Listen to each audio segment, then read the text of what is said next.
Hey everyone, welcome back. So this is part 4 of our series of tutorials for beginners working with Photoshop.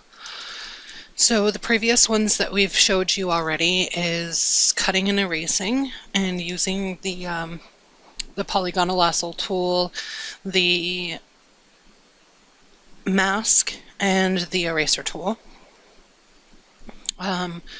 The one after that, we showed you how to use layers and blending modes. And then we did one on texting.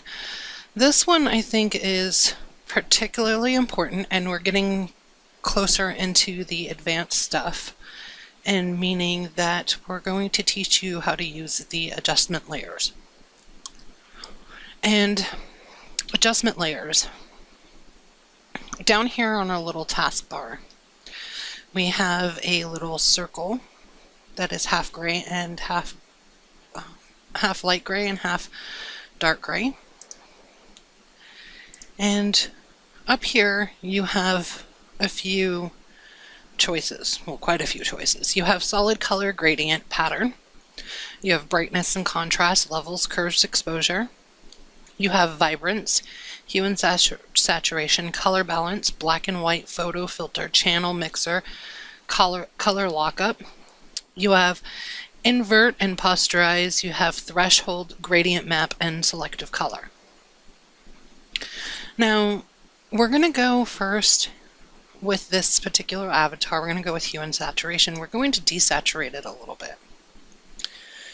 And now you're probably asking yourself, well, why is the adjustment layers important? What are they used for?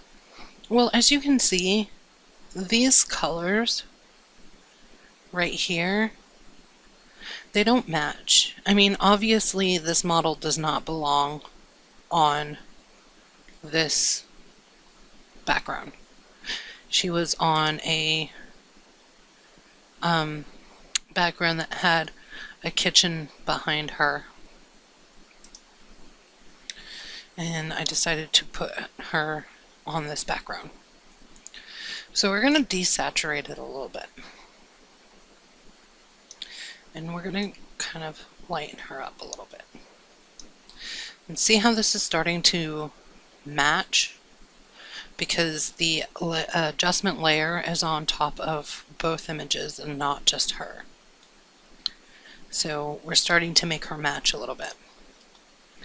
We're going to go ahead and probably put in a little bit of a curve.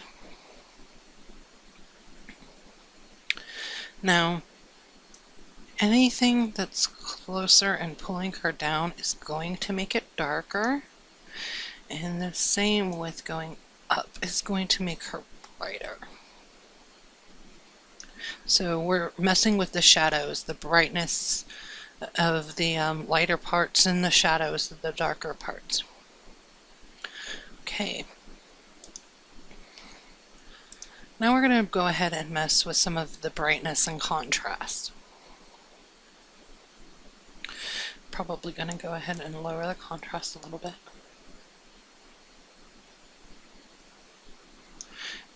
Probably up the brightness a little bit. Okay, see, we're starting to get a really good effect with this. Now let's go with the levels a little bit. Now at any parts you start pulling this in, it's going to get brighter, and that's the white parts. That's your brighter parts, which we really don't want to do too much, because we don't want to mess with the parts around her hands and whatnot. So we're going to go ahead and make it a little bit darker here. And we're going to go ahead and we're going to mess with both. There we go. Again, we're starting to get a really good effect. We're starting to make her match the background a little bit. So let's go ahead and throw a solid color on top of all of that. And let's go with a gray color. So let's go with C9, C9, C9. Oh, I want too many. C9, C9. And with this, we're going to mess with the blending modes. So we're going to go ahead and put a screen. And then we're going to lower the opacity right down. Now I particularly enjoy this effect. I'm going to go ahead and duplicate it. And then instead of screen, we're going to go with color burn. And then we're going to go ahead and we're going to duplicate the screen one again. Put it right on top. And lower the opacity down a little bit more. Alright, so there are your adjustment layers, or at least the ones that I use most of the time. What I suggest, like I suggest with anything else, is experiment. Mess with the shadows, mess with the brightness and contrast, desaturate it a little bit. And go ahead and colorize. If it's a black and white, try and put a different color on top of it. There really are no limitations as to what you can do with your adjustment layers. That's what they're there for, is to adjust the layers and layer properties. So go ahead and just continue to, you know, mess around with them and really see what you like.